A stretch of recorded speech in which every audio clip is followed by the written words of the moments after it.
saudara-saudari yang terkasih di dalam Tuhan, kita akan bersama-sama merenungkan sabda Tuhan pada bulan Kitab Suci Nasional tahun 2020 pada pertemuan ketiga dengan tema Yesus adalah Anak Manusia, Raja Kerajaan Surga. Kita akan bersama merenungkan dari Injil Matius bab 25 ayat 31 sampai dengan 46. Marilah kita mempersiapkan diri dengan memulai kegiatan kita, permenungan kita dengan lagu pembukaan.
Semoga rahmat Tuhan kita Yesus Kristus, cinta kasih Allah, dan persekutuan Roh Kudus beserta kita. Bapak Ibu yang terkasih di dalam Tuhan, puji dan syukur kita haturkan kepada Tuhan karena pada kesempatan yang berbahagia ini kita bersama-sama bertemu, kita bersama-sama akan merenungkan sabda Tuhan. Dan kali ini kita akan mendalami Injil Matius bab 25 ayat 31 sampai dengan 46. Kita bersama-sama akan melihat bahwa Yesus adalah Anak Manusia, Raja Kerajaan Surga. Ia berkuasa atas kerajaan abadi dan pada akhir zaman Ia akan menggunakan kuasanya untuk menentukan siapa yang layak dan pantas untuk masuk ke dalam kerajaannya. Bapak Ibu, saudara-saudari yang terkasih di dalam Tuhan, sebelum kita bersama-sama merenungkannya, marilah kita bersama-sama awali dengan doa pembukaan. Marilah kita bersatu di dalam doa. Allah Bapa yang Maha Kuasa, kami bersyukur kepadamu karena Engkau telah memanggil kami untuk percaya bahwa Putramu Yesus Kristus adalah Raja Kerajaan Surga. Dialah yang menunjukkan jalan bagi kami untuk mencapai kebahagiaan abadi bersamamu. Utuslah Roh Kudus-Mu agar kami dapat memahami sabda-Mu, dan bukalah hati kami bagi sabda-Mu agar dapat menerima sabda yang Kau sampaikan kepada kami. Demi Kristus, Tuhan dan pengantara kami, yang hidup bersama Dikau dalam persekutuan Roh Kudus, Allah sepanjang segala masa. Amin. Marilah kita bersama-sama mendengarkan sabda Tuhan. 25 ayat 31 sampai 46. Penghakiman terakhir. Apabila Anak Manusia datang dalam kemuliaannya dan semua malaikat bersama-sama dengan Dia, maka Ia akan bersama kemuliaannya. Lalu semua bangsa akan dikumpulkan di hadapannya, dan Ia akan memisahkan mereka seorang daripada seorang, sama seperti gembala memisahkan domba dari kambing. Dan Ia akan menempatkan domba-domba di sebelah kanannya dan kambing-kambing di sebelah kirinya. Dan raja itu akan berkata kepada mereka, yang di sebelah kanannya. Mari, hai kamu yang diberkati oleh Bapa-Ku, terimalah kerajaan yang telah disediakan bagimu sejak dunia dijadikan. Sebab ketika aku lapar, kamu memberi aku makan. Ketika aku haus, kamu memberi aku minum. Ketika aku seorang asing, kamu memberi aku tumpangan. Ketika aku telanjang, kamu memberi aku pakaian. Ketika aku sakit, kamu merawat aku. Ketika di dalam penjara, kamu mengunjungi aku. Maka orang-orang benar itu akan menjawab dia, katanya, Tuhan, bila manakah kami melihat Engkau lapar dan kami memberi Engkau makan, atau haus dan kami memberi Engkau minum? Bila manakah kami melihat Engkau sebagai orang asing dan kami memberi Engkau tumpangan, atau telanjang dan kami memberi Engkau pakaian?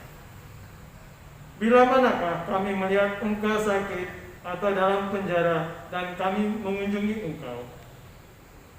Dan raja itu akan menjawab mereka, Aku berkata kepadamu, sesungguhnya segala sesuatu yang kamu lakukan untuk salah seorang dari saudaraku yang paling hina ini, kamu telah melakukannya untuk aku.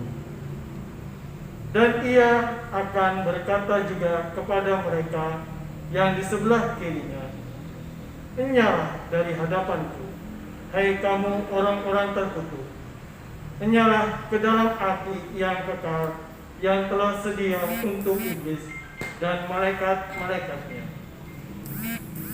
Sebab ketika aku lapar, kamu tidak memberi aku makan.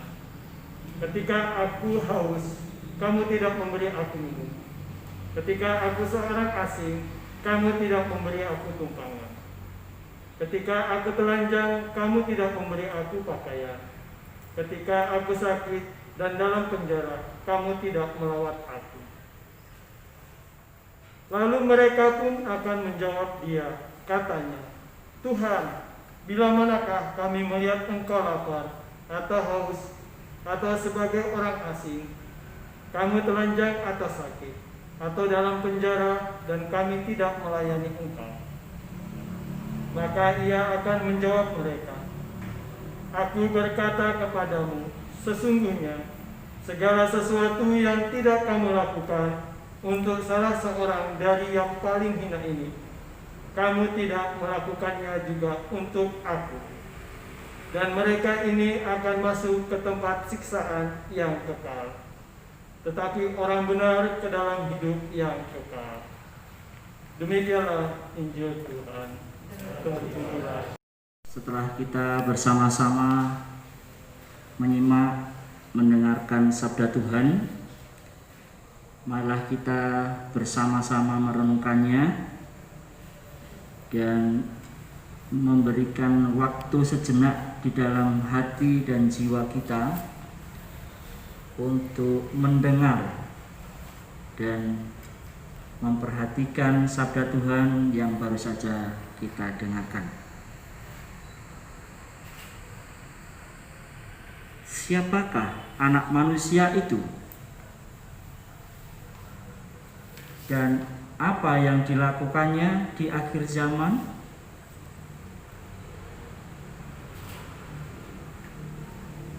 Apa dasar penghakimannya?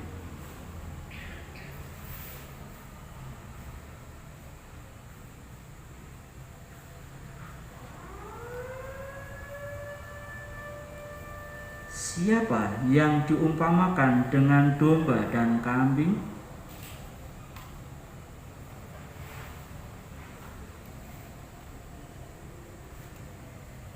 Apa yang mereka lakukan?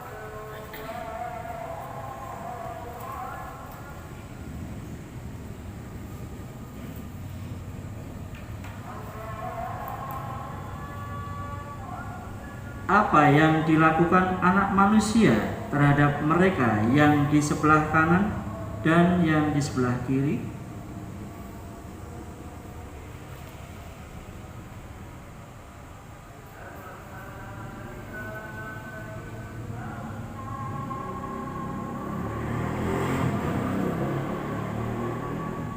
Mari kita renungkan dengan beberapa pertanyaan yang baru saja saya utarakan, dan kita mencari tahu dengan apa yang ada di dalam kehidupan kita.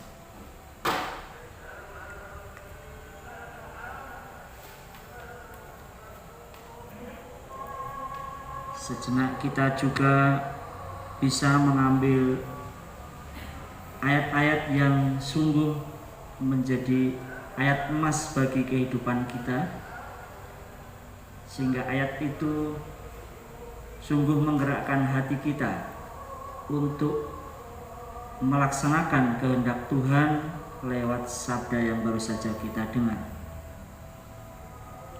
Mulai dari ayat 31, ayat 33,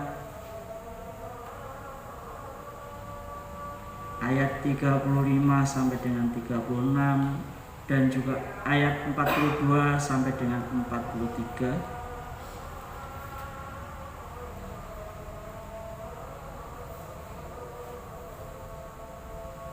Dan sejenak kita mencoba menemukan kehendak Tuhan dari ayat yang kita pilih yang sungguh menyentuh hidup kita. Mari kita hening sejenak, saya mendengar seruan-seruan yang diharapkan oleh Tuhan di dalam Injil yang baru saja kita renungkan bersama. Beberapa waktu kita bersama menemukan dan merenungkan sabda Tuhan, malah kita bersama-sama sharing iman di dalam kehidupan kita, berbagi pengalaman hidup untuk saling menguatkan di antara kita, saling memberikan semangat satu dengan yang lain di antara kita. Untuk bersama-sama sharing, kami berikan kesempatan dalam satu pertanyaan sebaiknya di-sharingkan oleh satu orang. Jadi kita tidak langsung menjawab 4 pertanyaan sekaligus, tetapi dari satu pertanyaan kami sangat mengharapkan untuk satu jawaban dari atau satu sharing dari Bapak Ibu Saudara Suster sekalian. Yang pertama, apa yang mendorong saudara-saudari Bapak Ibu berbuat baik kepada sesama yang menderita? Silahkan Bapak Ibu. Apa yang mendorong Bapak Ibu saudara-saudari berbuat baik kepada sesama yang menderita? Saya kira ini pengalaman hampir semua dari kita atau Bapak Ibu pasti pernah mengalaminya. Kami persilahkan, mungkin kepada Ibu Tutik, boleh silahkan.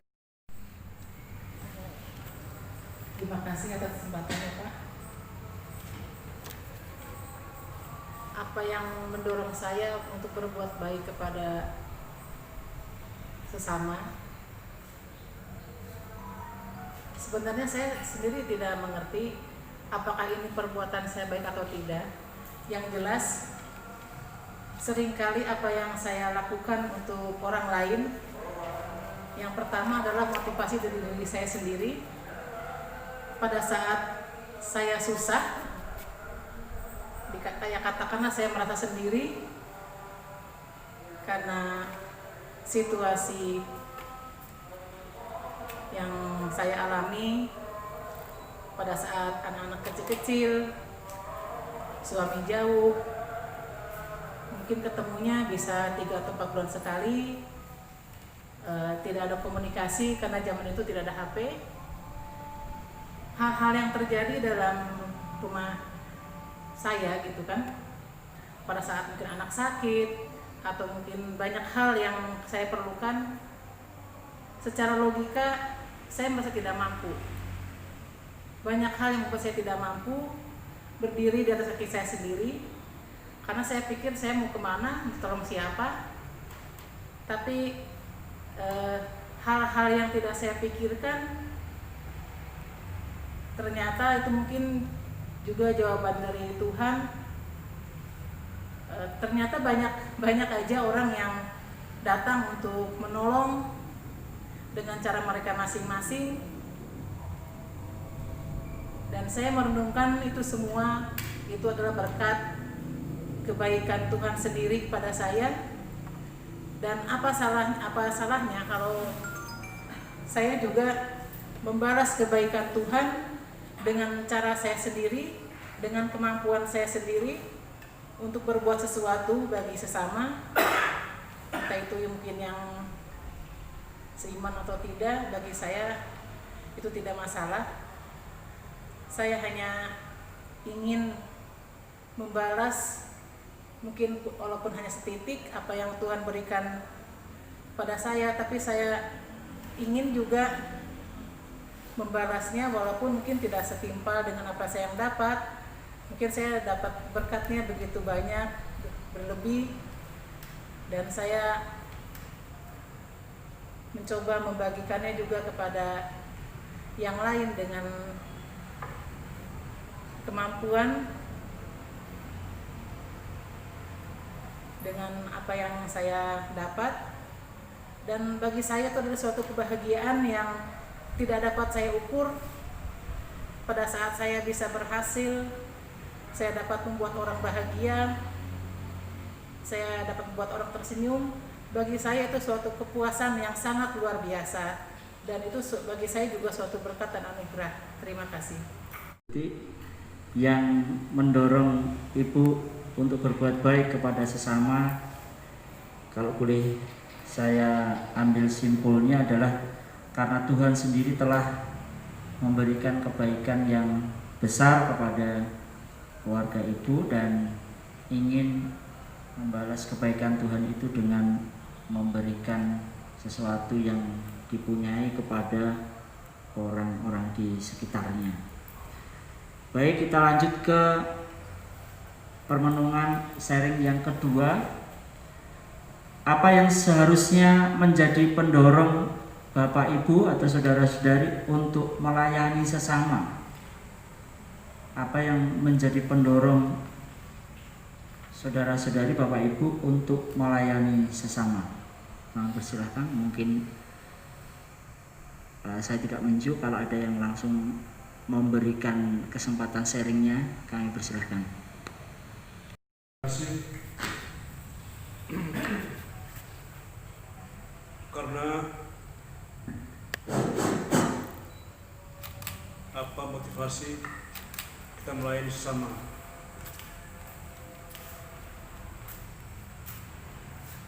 Motivasi saya yang pertama,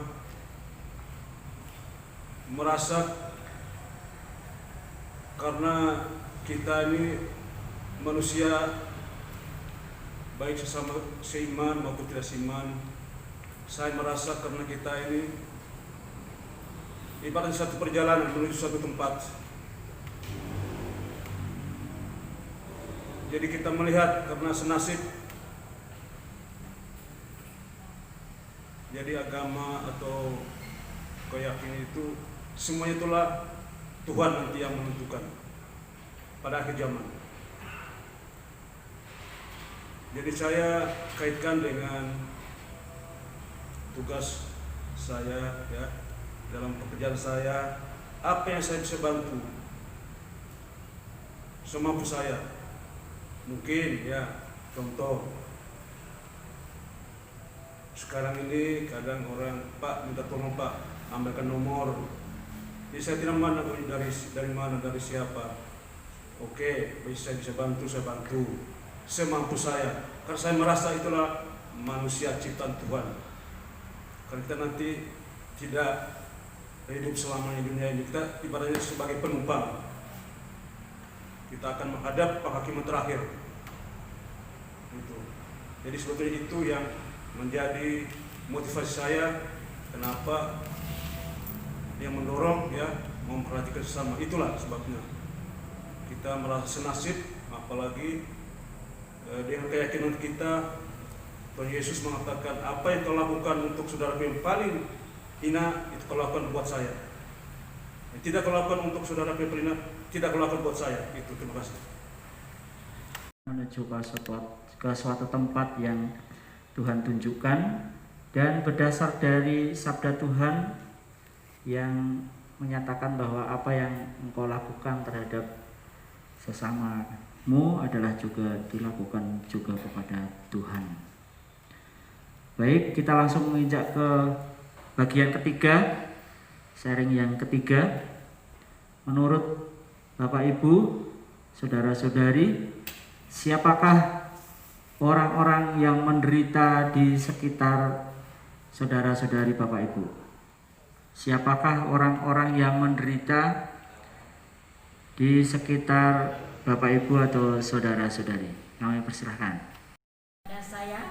Menurut saya, orang-orang yang menderita di sekitar kita adalah saudara kita yang kekurangan. Mungkin kekurangan dalam hal ekonomi, bisa juga kekurangan dalam hal psikologi, apalagi dalam masa pandemi ini.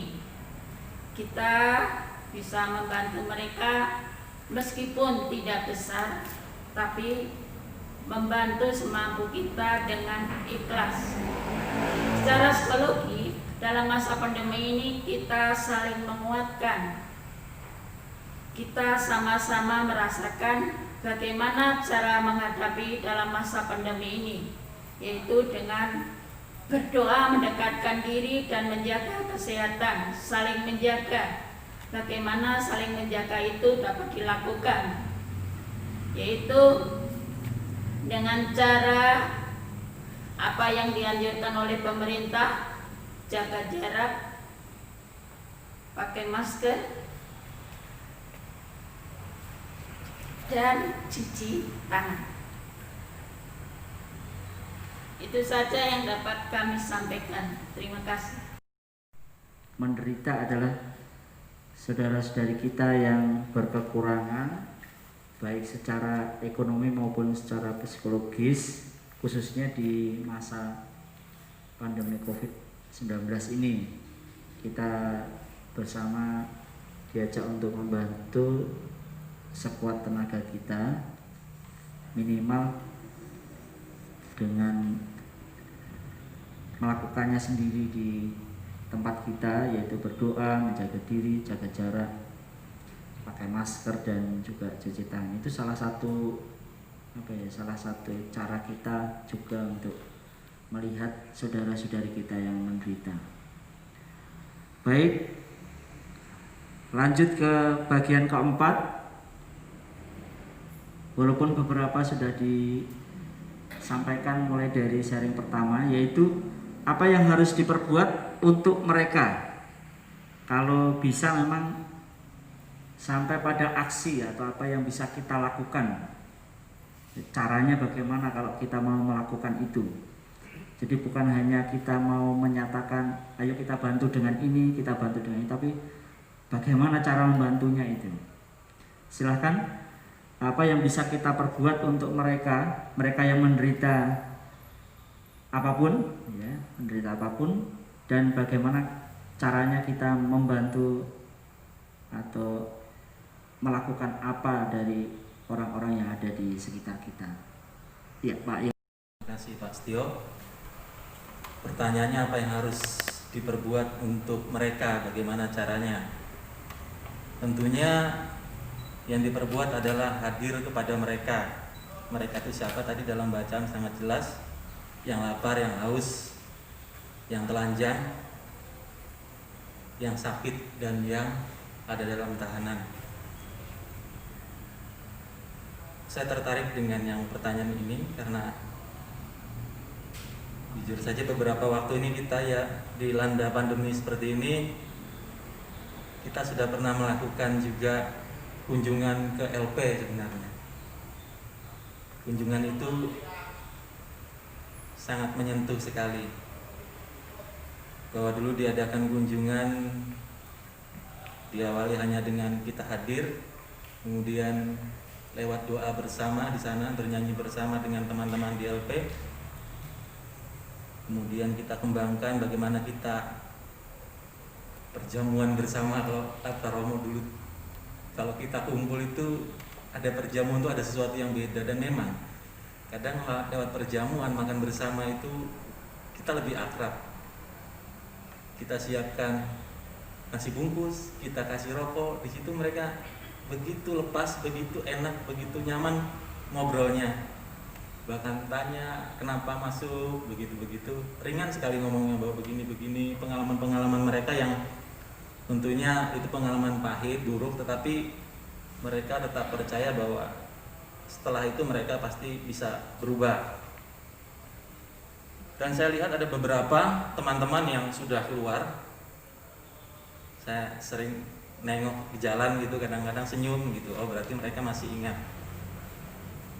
Waktu itu ditawarkan kepada teman-teman di komunitas, karena mungkin sudah giliran sudah habis, maka saya dengan beberapa teman berinisiatif untuk bagaimana kalau ini dimunculkan di grup saja. Maka saya berinisiatif untuk ayo siapa yang mau menyumbang gitu dalam bentuk iuran. Puji Tuhan banyak umat yang kemudian tergerak untuk melakukan aksi, bahwa itu tidak berasal dari uang paroki, uang gereja, tetapi dari uang teman-teman, uang umat sendiri yang tergerak hatinya untuk kita hadir ke sana, kita makan bersama, kita kasih rokok, bahkan pada saat Natal kita beri mereka bingkisan. Dan itu sangat menyenangkan hati mereka. Kelihatan sekali bahwa ketika kita berkomunikasi, kita ngobrol dengan mereka, betapa mereka merasa tersentuh, dan itulah yang membuat kita dan teman-teman yang lainnya juga merasa bersemangat. Nanti kalau ada yang ke sana, saya mau ikut begitu. Rasanya gembira begitu. Di tengah pandemi ini karena tidak ada lagi, rasanya ada kerinduan untuk jenguk mereka itu lagi, teman-teman itu.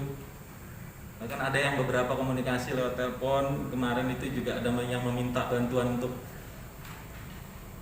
syarat pembebasan asimilasi kalau tidak salah namanya. Tapi saya tidak menemukan caranya. Maksudnya saya coba, karena mereka meminta izin untuk kalau ada badan hukum di sebuah lembaga, entah itu gereja atau masjid, ada lembaga itu, maka ada surat apalah namanya, nanti mereka dapat keringanan, bisa dapat pembebasan. Saya minta coba hubungin beberapa teman-teman pendeta, dan tidak tahu, kemarin juga ketemu orang LP waktu minum STMJ di LP itu, dia coba menghubungi juga yang pendeta ini, tapi saya belum tahu. Kalau ada hasil saya bilang kabarin saja. Jadi pengalaman-pengalaman yang seperti itu yang tadi teman-teman bilang, bahwa ketika kita memberikan sesuatu yang nampaknya biasa saja tetapi itu membahagiakan bagi mereka,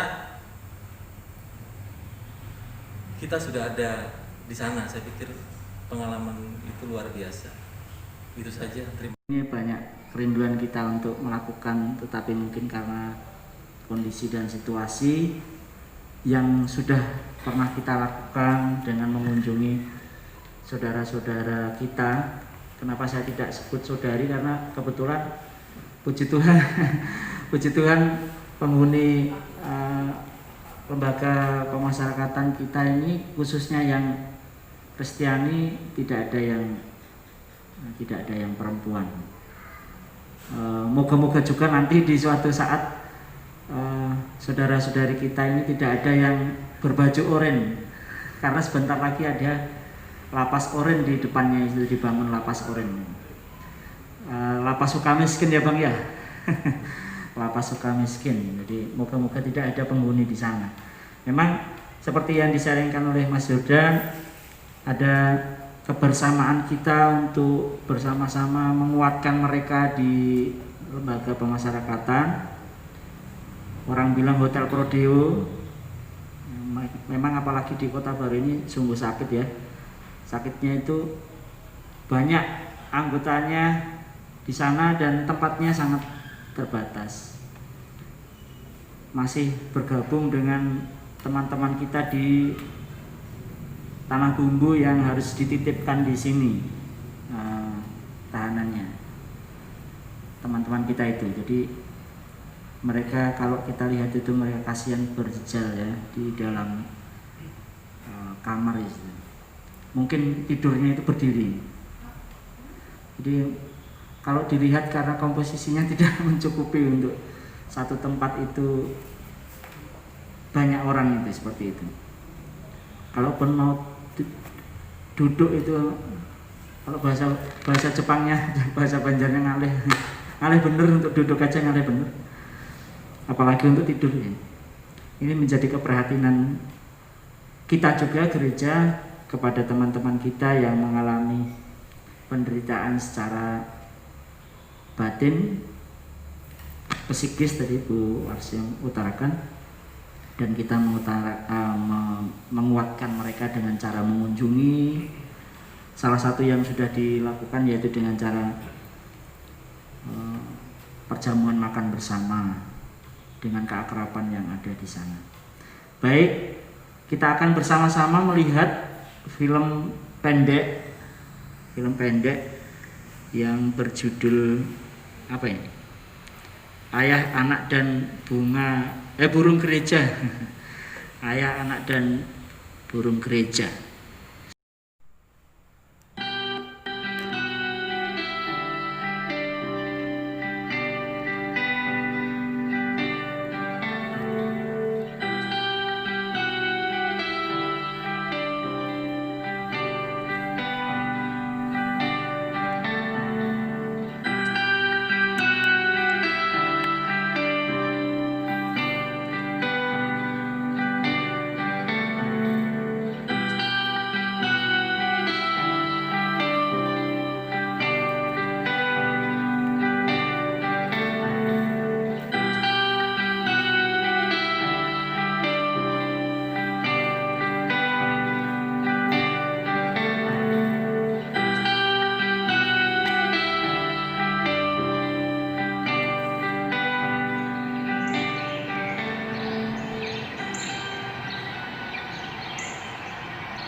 Τι είναι αυτό? Ένα σπουργίδι.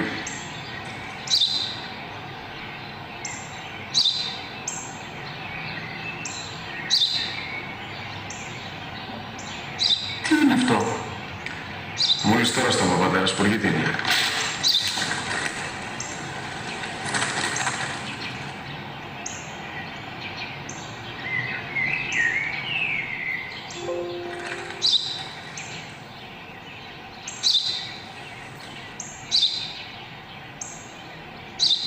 Τι είναι αυτό? Ένα σπουργίτη είναι, πατέρα. Ένα σπουργίτη. Σπουργίτη!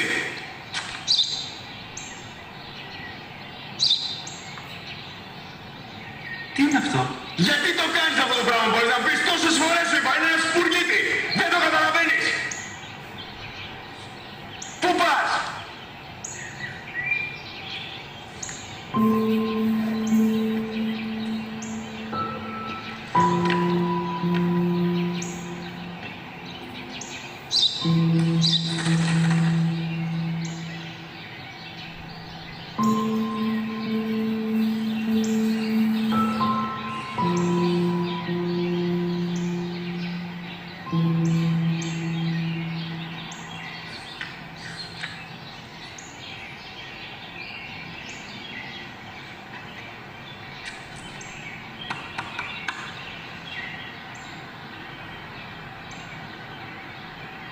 Δυνατά.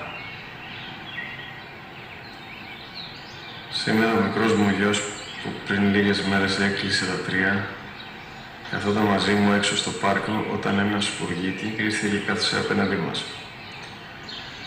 Ο γιος μου με ρώτησε 21 φορές τι ήταν αυτό και του απάντησε και τις 21 φορές ότι ήταν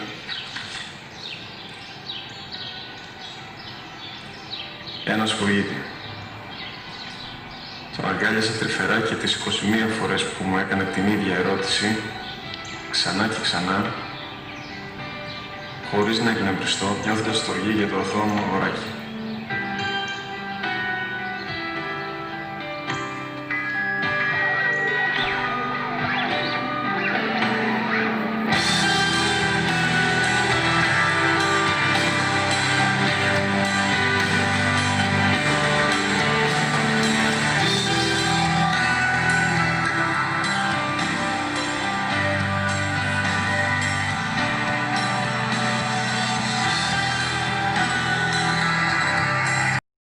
Saudara-saudari, suster, sejenak setelah kita melihat film pendek ini, kira-kira di benak Bapak Ibu atau suster muncul pertanyaan apa, atau muncul sesuatu yang aneh dari kedua orang itu, bapak dan anak? Mungkin ada yang bisa disaringkan dari melihat film pendek ini. Persilahkan. Sangat menarik dan pendek ini adalah menceritakan bagaimana seorang itu sebagai bapak atau orang tua yang sangat sayang dan sangat peduli kepada anak, bahwa dia tidak langsung marah terhadap anak itu. Bagaimana orang tua itu bertanya kepada anak, "Itu apa?" Lalu anaknya menjawab, "Itu adalah burung gereja," dengan nada yang masih pelan. Sampai 3 kali bertanya orang tua itu, anaknya selalu menjawab dengan nada yang tinggi dan tidak menghargai orang tuanya yang bertanya. Ya, ini mungkin juga memberikan kesan kepada kita semua bahwa kita juga harus peduli terhadap sesama, mungkin juga terhadap lawan bicara kita, karena komunikasi itu sangat penting. Orang bertanya itu mesti harus kita jawab dengan baik, dengan benar, agar orang yang bertanya itu juga akan merasa ada kesan yang baik yang dapat ia terima. Ini yang memberikan sesuatu pesan yang sangat mendalam mungkin buat kita semua. Nah, yang sangat terkesan buat saya adalah kepada bapaknya tadi, yaitu dia tidak marah, dia hanya diam dan dia bertanya. Dijawab anaknya dengan kasar pun juga dia tetap diam. Tetapi saya melihat film ini, saya pikir orang tuanya, bapaknya ini akan marah. Tetapi setelah pertanyaan yang terakhir dan dijawab dengan nada yang lebih tinggi, dan bapak itu meninggalkan. Ternyata bapak ini meninggalkan, mengambil satu yang mungkin buku catatan kenangan waktu anak ini sewaktu kecil bersama dengan ayahnya di taman tersebut, dan disuruhlah anak itu untuk membaca. Dan anak itu membaca bahwa di situ kembali diceritakan pengalaman anak itu sewaktu kecil. Ini yang sangat terkesan buat saya secara pribadi, mungkin juga sebagai orang tua. Kita perlu juga membuat sesuatu catatan yang penting, baik itu baik maupun yang tidak, untuk bisa kita kembali nanti menceritakan kepada anak kita bagaimana waktunya dia waktu kecil, mungkin dewasa, dan seterusnya. Dan inilah yang menjadi perubahan terhadap anak itu. Setelah dia membaca itu, bahwa dia teringat kembali pada saat dia kecil. Ternyata juga dia bertanya kepada ayahnya atau bapaknya, bahkan sampai 21 kali pertanyaan, dan dijawab dengan dengan sabar, dengan baik. Bahkan setiap pertanyaan itu dijawab oleh ayahnya. Itu ayahnya selalu melakukan, yaitu memeluk anaknya, karena memeluk untuk memberikan kasih sayang, memberikan, mungkin ini suatu contoh yang baik, ya. Dia bisa memberikan jawaban itu dengan benar. Nah, disitulah terteguhnya anak ini. Akhirnya dia sadar dalam film ini bahwa kenangan dia waktu kecil juga, dia juga bertanya seperti itu. Dan akhirnya dia memeluk ayahnya. Ya, mungkin dia sadar bahwa apa yang telah ia lakukan tidak sebanding dengan apa yang telah dilakukan ayahnya terhadap anak tersebut. Ya, mungkin itu Pak yang bisa saya sampaikan, dan ini sangat menarik. Ya, buat saya sebagai orang tua, bahkan juga sebagai anak, ini sangat penting bahwa komunikasi itu, ya, kita harus memperhatikan lawan komunikasi kita dengan baik. Jangan orang bertanya kita sambil main HP. Ya, itu contoh tadi dia membaca koran dan tidak peduli dengan lawan bicara. Mungkin saat ini, ya, ini gambaran yang sangat apa ya namanya, ini memberikan bahwa kita harus peduli. Kita harus memperhatikan dengan sesama kita, lawan berbicara kita, lawan kita berkomunikasi. Jangan satu berkomunikasi, satunya asik main HP dan tidak peduli. Ya, mungkin itulah yang memberikan satu gambaran yang sangat baik bahwa komunikasi itu sangat penting. Lawan berbicara kita harus kita perhatikan dengan baik. Mungkin begitu Pak, terima kasih. Sama ngambil poin penting dalam kehidupan kita yang kalau dalam bahasa Indonesia itu diutarakan memperhatikan itu, menjadikan lawan komunikasi kita itu adalah hati kita. Jadi tidak asik dengan dunianya sendiri, entah itu HP, entah itu membaca, entah itu yang lain, tetapi sungguh memberikan hati kepada lawan bicara kita. Kalau itu mau dijadikan teladan untuk menuliskan sesuatu kepada anak kita, mungkin bisa jadi baik, ya, maksudnya menjadi apa ya, contoh teladan yang baik untuk tidak merasa ada tantangan, ada godaan untuk memberikan secara tulus. Jangan sampai itu menjadi apa ya, malah menjadi persoalan ketika sebenarnya yang satu merasa terganggu karena baca, lalu menjadi persoalan di situ. Baik, kita akan bersama-sama merenungkan sabda Tuhan dari beberapa sharing dari pengalaman Bapak Ibu dengan apa yang baru saja kita dengar di kutipan kitab suci pada malam hari ini, yaitu dari Matius 25 ayat 31 sampai dengan 46. Yesus yang adalah anak manusia, yang adalah pribadi yang datang dari langit dan dari surga. Di situ dikutip dari kitab Daniel bab 7 ayat 13 sampai dengan 14. Sangat terkait dengan kerajaan Allah, yaitu kerajaan surga yang tidak terikat tempat, waktu, serta tidak akan pernah musnah. Beda dengan pengalaman manusia, kalau sudah mendengar kerajaan itu ada wilayahnya, ada rajanya, ada penduduknya, dan seterusnya. Tetapi untuk kerajaan Allah ini sungguh tidak terikat tempat dan waktu. Anak manusia yang memegang kuasa atas sebagai raja atas kerajaan surga, ia juga memegang kuasa atas akhir zaman. Bacaan yang baru saja kita dengar terkait dengan itu. Maka ia akan menggunakan kekuasaannya untuk menentukan siapa yang layak masuk dalam kerajaannya. Semua orang akan diadili menurut perbuatannya.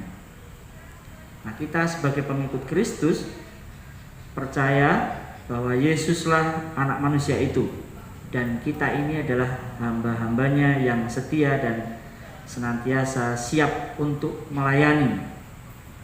Nah, tindakan kita kepada orang yang menderita sebenarnya dilakukan kepada Kristus sendiri. Tindakan itu menjadi dasar pertimbangan dalam penghakiman atau pengadilan di akhir zaman. Semua bangsa akan dibawa ke hadapan Anak Manusia untuk dihakimi, dan yang menjadi dasar yang digunakan oleh Anak Manusia untuk menghakimi adalah perbuatan yang dilakukan oleh setiap orang di dalam kehidupan di dunia ini, yaitu perbuatan terhadap mereka yang lapar, haus, telanjang, sakit, dan dalam penjara. Dalam kutipan itu kita bisa lihat dan kita bisa bagi menjadi 3 kelompok. Padahal ada 6 kebaikan yang harus dilakukan, tapi kita bisa kelompokkan menjadi 3. 6 kebaikan itu yaitu apa? Yaitu memberi makan kepada yang lapar, memberi minum kepada yang haus, memberi tumpangan kepada orang yang asing, memberikan pakaian kepada orang yang telanjang, melawat orang sakit, dan mengunjungi orang yang di penjara. Ini 6 kebaikan yang ditanamkan oleh Yesus sendiri di dalam sabdanya pada malam hari ini lewat Injil Matius, dan terbagi atas 3. Yang pertama yaitu memberi makan kepada yang lapar dan memberi minum kepada yang haus.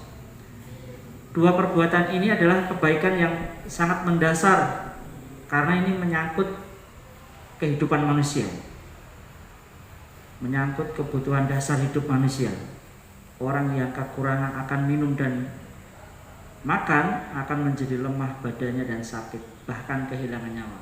Kalau disebut oleh Ibu Warsim tadi adalah mereka yang menderita secara ekonomi, maksudnya yang secara lahiriah. Yang kedua yaitu memberi tumpangan kepada orang yang asing dan memberi pakaian kepada orang yang telanjang. Dalam hal ini, tempat untuk berteduh dan pakaian itu membantu orang untuk bertahan dalam cuaca. Saat ini kan boleh dikatakan situasinya adalah pandemi, yang itu tidak kelihatan mana barangnya itu ya. COVID-19 itu mana virusnya itu tidak kelihatan sama sekali. Dan apalagi di malam hari atau pada musim dingin.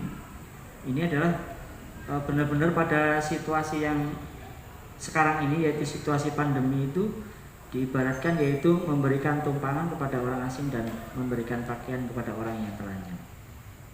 Yang ketiga, melawat orang yang sakit dan mengunjungi orang yang di penjara. Tadi diutarakan oleh Mas Yordan, yaitu terkait dengan mengunjungi orang yang di penjara.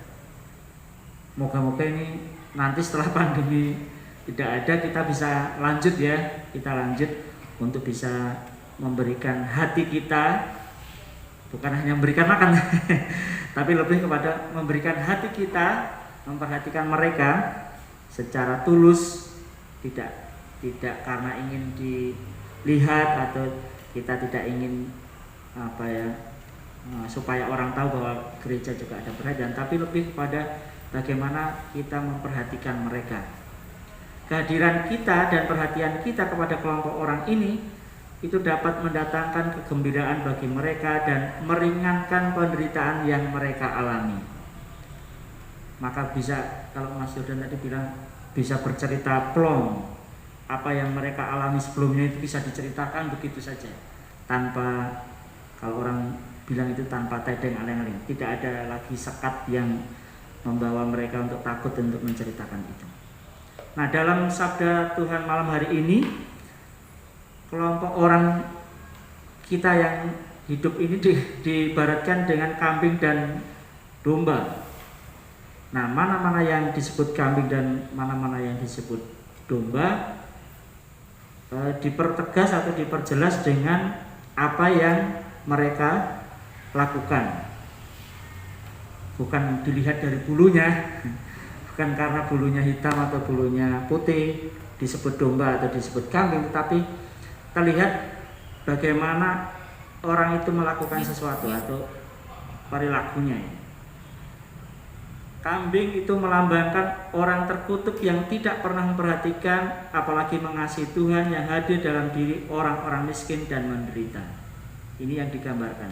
Jadi kambing itu dilambangkan seperti itu.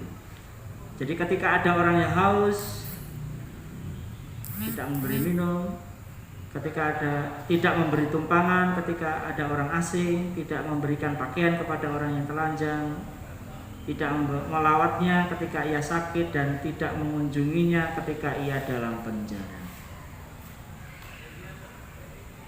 Dan orang yang kedua yaitu diibaratkan dengan domba.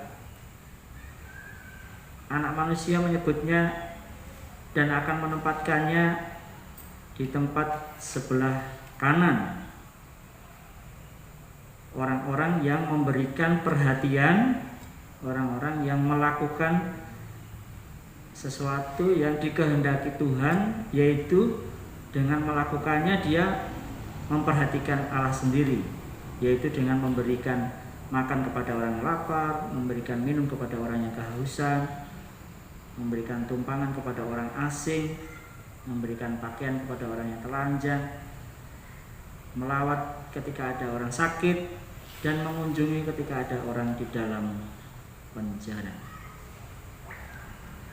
Kabar baik untuk manusia bahwa Tuhan Yesus yang kita imani adalah Raja yang berkuasa atas kerajaan surga selamanya.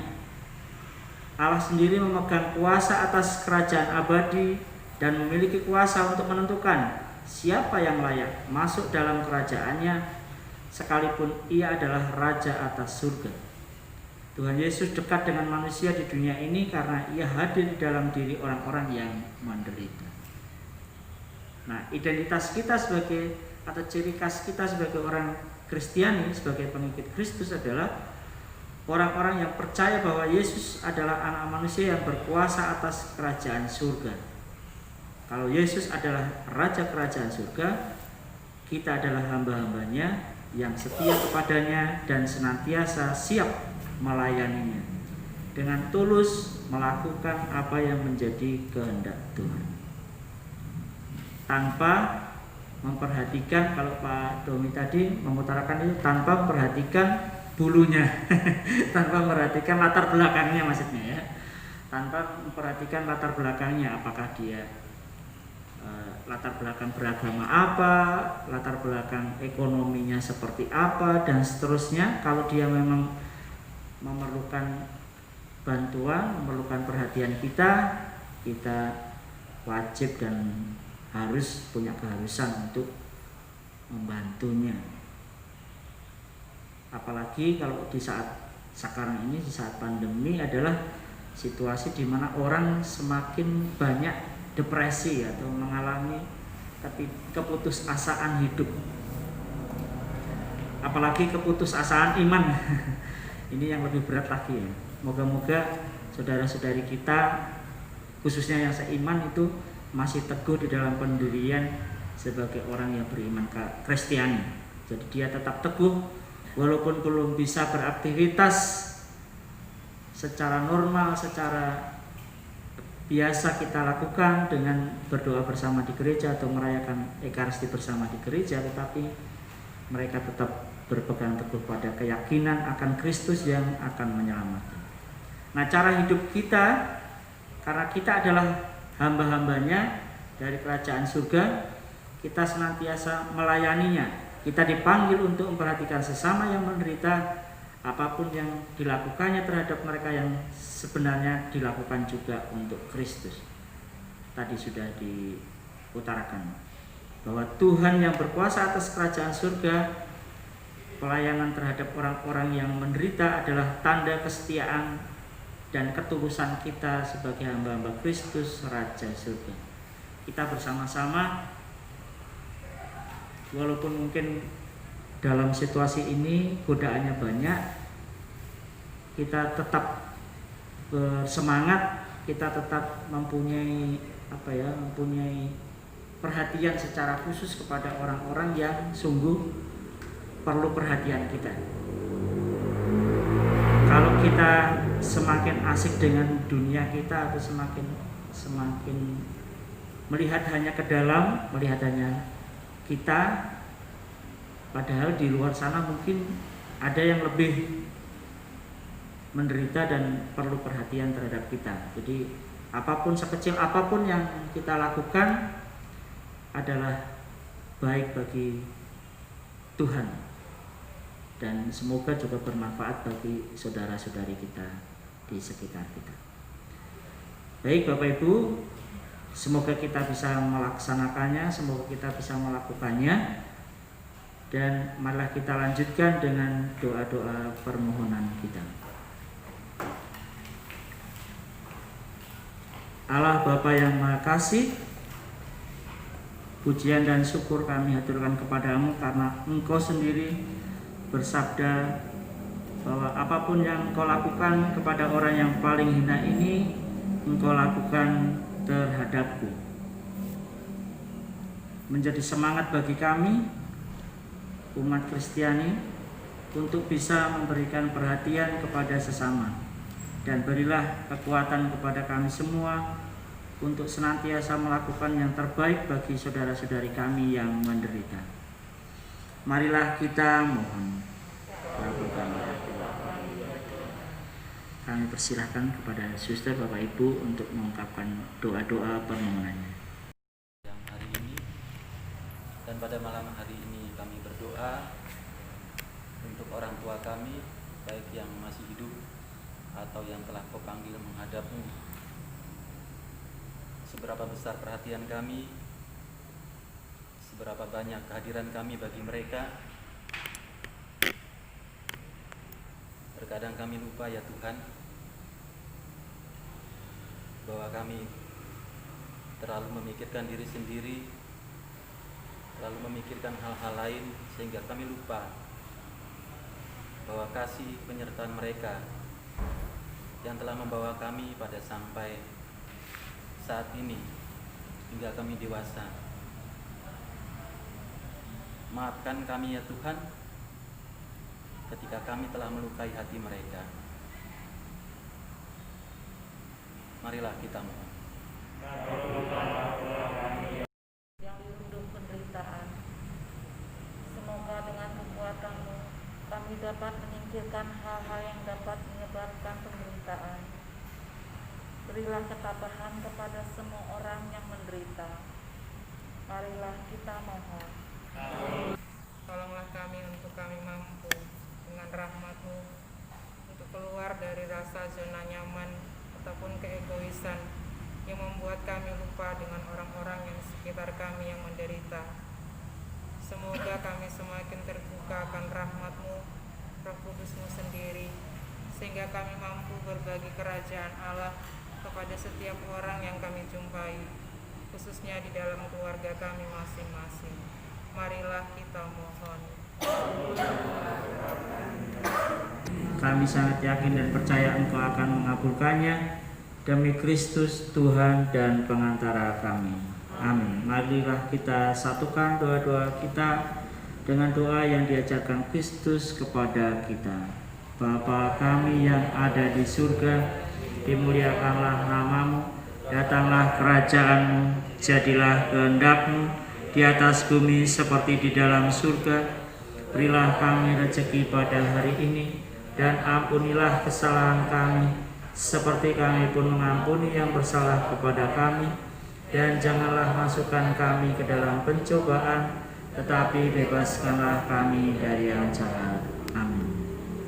Bapak Ibu dan saudara-saudari, Romo Suster, malah kita merencanakan aksi kita pada minggu ini yang terkait dengan sabda Tuhan yang baru saja kita dengarkan.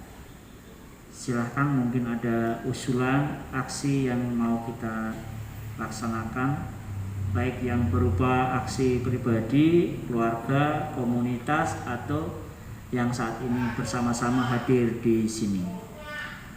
Silahkan, mungkin ada usulan aksi yang bisa dilaksanakan bersama.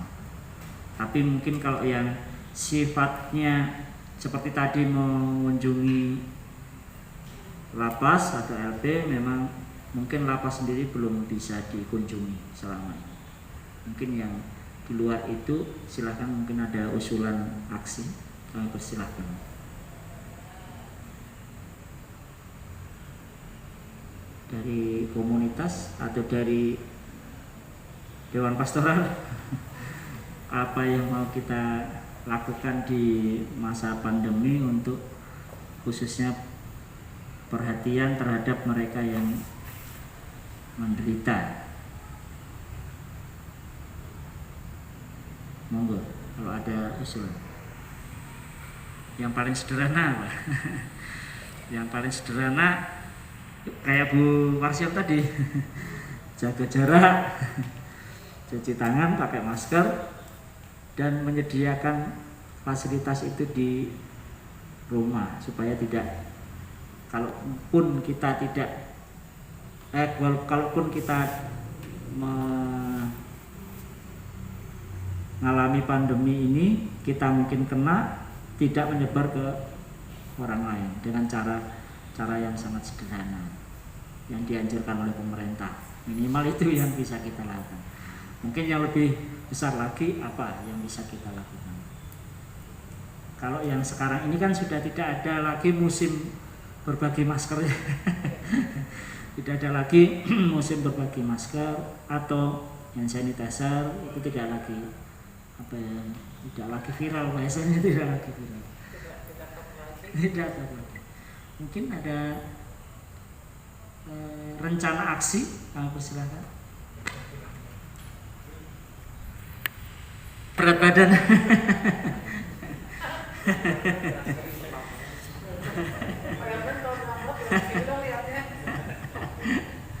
Kalau saya sih mungkin lebih ke pribadi ya, sudah berapa kali juga saya lihat sebelumnya. Tidak tahu kalau lihat film itu, kemudian ada yang seakan-akan tuh mengingatkan lagi gitu loh. Oh iya ya, saya lupa ya gitu ya. Itu tadi kalau Pak Cornelis ngomong kita harus mendengarkan dan sebagainya. Tapi saya lebih melihat pada sejak kecil mereka mengasuh kita sedemikian besarnya, bahkan pertanyaan yang tadi dijawab cuma 3 kali, bapaknya setiap pertanyaan bapaknya mau menjawab. Nah, selama ini apakah saya mau menjawab orang tua saya atau apakah saya hadir untuk beliau saat ini? Apakah saya rajin nelpon kalau saya tidak bisa mengunjungi, atau saya rajin nelpon yang lain? Kadang-kadang saya terlalu besar pengen kesana kemari, pengen hal-hal yang besar, tapi saya lupa hal yang di dalam. Saya hal yang kecil yang kadang-kadang orang tua itu rindu, dia pengen ditelepon. Kadang-kadang saya lupa nelpon, jujur. Kok lamanya nggak nelpon, atau apalagi kok lamanya nggak datang sama cucu, mamanya gitu. Berapa bulan gitu. Kelepasan, jadinya maksudnya lupa. Itu saya berpikir mungkin aksi pribadi saya dalam doa memang selalu saya sebut, tetapi akan lebih mencoba untuk setidaknya dalam 1 minggu ini ada komunikasi untuk beliau. Begitu aksi pribadi. Kalau komunitas rasanya belum menemukan sifatnya kelompok. Saya pikir saya mencoba aksi pribadi. Makasih. Aksi pribadinya mungkin kalau Mas Jordan masih bisa ya. Kayak saya enggak bisa lagi itu Mas. yang harus mendatangi itu. Kalau menelpon ya, tapi kalau harus mendatangi. Kalau mendatangi itu masa pandemi ini berpikir ulang untuk mendatangi dari zona merah menuju zona merah.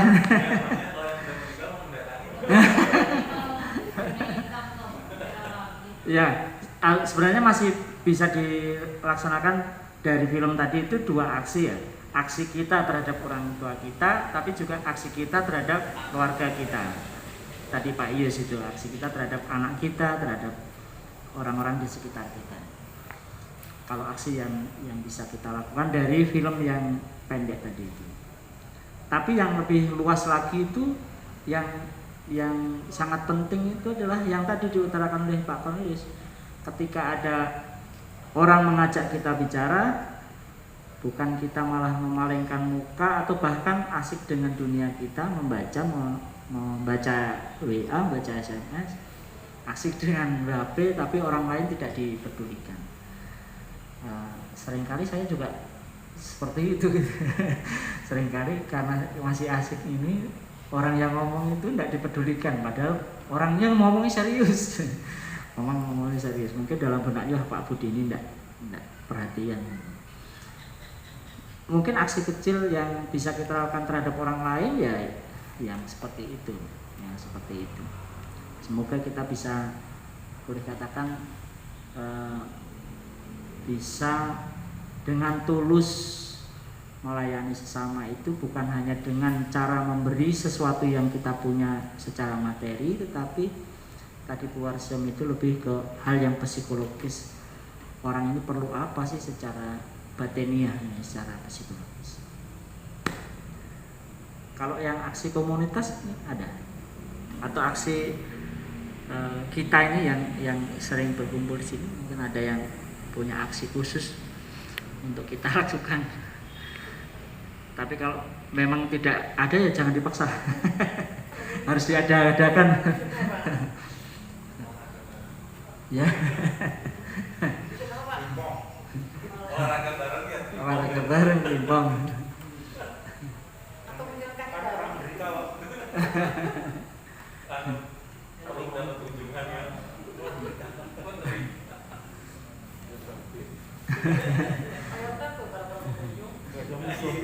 Tidak ada musuhnya ya.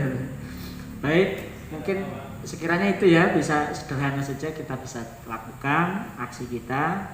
Mungkin aksi lebih besar nanti kita bisa juga pikirkan lebih lanjut. Kalau itu memang perlu direncanakan lebih besar ya, kita coba rencanakan lebih besar supaya apa yang kita lakukan sungguh juga bermakna kepada orang yang kita perhatikan. Baik, marilah kita sejenak bermenung dalam hati, kita siapkan dengan tulus untuk berdoa-doa penutup. Kita doakan bersama-sama. Allah Bapa yang Maha Pengasih, kami bersyukur kepadamu atas sabdamu yang telah kau nyatakan kepada kami. Sabdamu mengingatkan kami akan kebenaran iman yang kami terima, yaitu bahwa Yesus anak manusia itu adalah Raja yang berkuasa atas kerajaan surga. Kami mohon bantulah kami agar senantiasa menyadari bahwa kami adalah hamba-hambanya yang senantiasa setia melayaninya dengan perbuatan baik dan pelayanan kasih terhadap sesama, terutama yang menderita. Demi Kristus Tuhan kami, amin. Malah kita mohon berkat dari Romo. Tuhan digerakkan oleh belas kasih Allah yang peduli pada banyak orang, Bapa dan Putra dan Roh Kudus. Amin. Dengan demikian pada minggu ketiga telah selesai. Syukur kepada Allah. Marilah kita pergi, kita diutus. Amin. Lagu penutup.